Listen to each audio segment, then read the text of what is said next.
Boston Red Sox fans have been getting clowned on all offseason long, and it's not going to get any better because Trevor Story just underwent a surgery to repair his torn ulnar collateral ligament, his UCL. I think that's the same injury that Bryce Harper has. It's the same injury that Shohei Ohtani had before he broke out as a pitcher. So yeah, the Boston Red Sox, they're kind of imploding right before our eyes if you're not considering that Rafael Devers extension. I want to break down Trevor Story in just a second, but for right now, we have to talk about Carlos Correa. So just above the tweet of Jeff Passan saying that Trevor Story underwent UCL surgery, he said, Carlos Correa to the Twins is done. The physical is passed. Deal official. How did they get the physical pass that quick? Now, of course, I can only imagine that the Minnesota Twins are more comfortable giving Carlos Correa this deal simply because they saw him play live in action just a season ago, and even after that injury scare where Carlos Correa was stealing second base, this was in late September last year, he had a injury scare, but after that he raked, so the Minnesota Twins are comfortable giving him 6 years, $200 million, and if everything plays out, it could be a 10-year deal worth $270 million.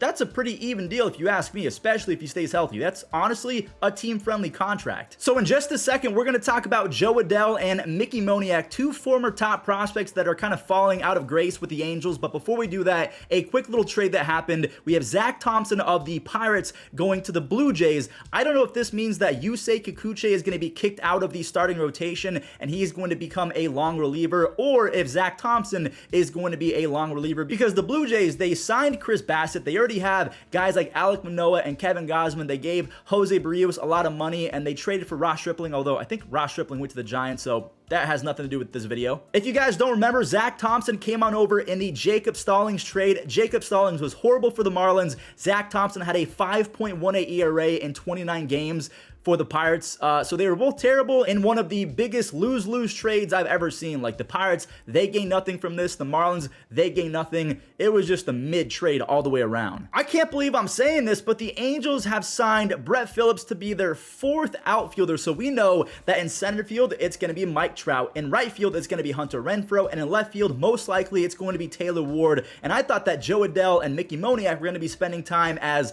fourth outfielders. No, Brett Phillips is going to be that guy apparently, and even Perry, I don't know who this is. I think he is the GM of the Angels. He pretty much said that the fourth outfielder job is for Brett Phillips. Now, I don't know if that means that Jo Adell is going to get traded here soon. A lot of people are speculating that, and we can see that in 2022, he had a negative .5 WAR. He had 8 home runs, a 264 on-base percentage, and a 79 OPS plus. Those are terrible numbers, but I do want to show why Jo Adell is so tantalizing, why we want to give him the benefit of the doubt, because when he makes contact, he's in the top 11% of max exit velo. He's in the top 2% in sprint speed, and his arm is really good. Now, that was 2021. 2022, pretty much the exact same story, although we can see his defense is some of the worst outfield defense ever. That's not even me being dramatic. He is quite literally blind out there. And then sometimes out of nowhere, he looks like Superman out there, and you think, oh, maybe this is the come up of Jo Adell. And then he strikes out 5 times in a game. He makes an error, and he's just not a very smart baseball player, in my opinion. Mickey Moniak was the first overall pick back in the 2016 draft, and ever since that, he has not been able to stay healthy, and when he's been healthy, he's been terrible. He has a negative 1.3 career WAR in 153 at-bats. He has 4 home runs, a 218 on-base percentage, and a 35 OPS plus. Those are horrific numbers, so let me know in the comment section down below if you're an Angels fan. Would you rather hold on to Jo Adell and Mickey Moniak and make Brett Phillips a 6th outfielder, or would you rather give it to Brett Phillips? I mean, Brett Phillips isn't very good either offensively. All right, let's talk about the biggest piece of today's video. Trevor Story underwent internal brace surgery. So it's kind of like Tommy John surgery, but it doesn't require a full year and a half of rehab. So it looks like he's going to be out for the next 4 to 6 months. Now, if you guys are wondering if I have sources, yes, Jeff Passan, 4 to 6 months following the surgery. So he should be back by July at the very latest. We all love foolish baseball on this channel, and he tweeted out this graphic right here. So this is every single throw from Trevor Story since 2016, from 2016 to 2021. Yeah, his arm has fallen off a cliff. He used to be able to throw a baseball almost 95 miles an hour, and then in 2021 and 2022, he didn't throw a single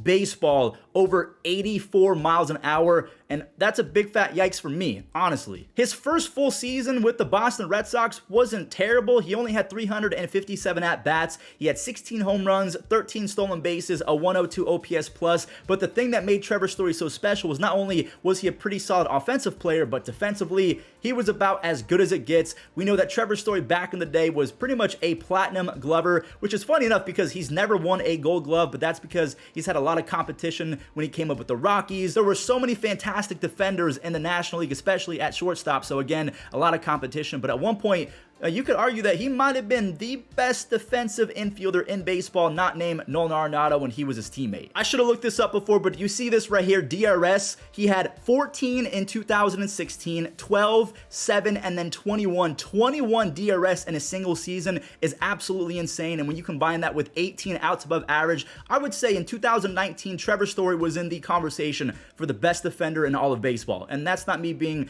hyperbolic or anything. He was that guy. And if you guys don't remember, Trevor Story was given a 6-year deal, $140 million. There is an opt-out after 2025. So if he has a really good second half of 2023 and then he pops off in 2024, he could fully opt out. And honestly, I feel like Red Sox fans are hoping that's going to happen because I don't know any Boston Red Sox fan that is really happy to have Trevor Story. Red Sox fans and Trevor Story, they weren't really a fan of each other until he had that huge month. And then Boston Red Sox fans were kind of like, okay, you can stay. One more big thing I do want to talk about. A rumor is going across the game of baseball that superstar, star outfielder, whatever you want to call him, Brian Reynolds, could be going to the Rangers. So make sure you guys have your bells on and subscribe. The Rangers have a ton of capital, whether it's with their money or their prospects. They have some pieces that they can give up, aka Jack Leiter. So thank you guys for watching. Make sure you guys stick around, hit that subscribe button, and have a beautiful day.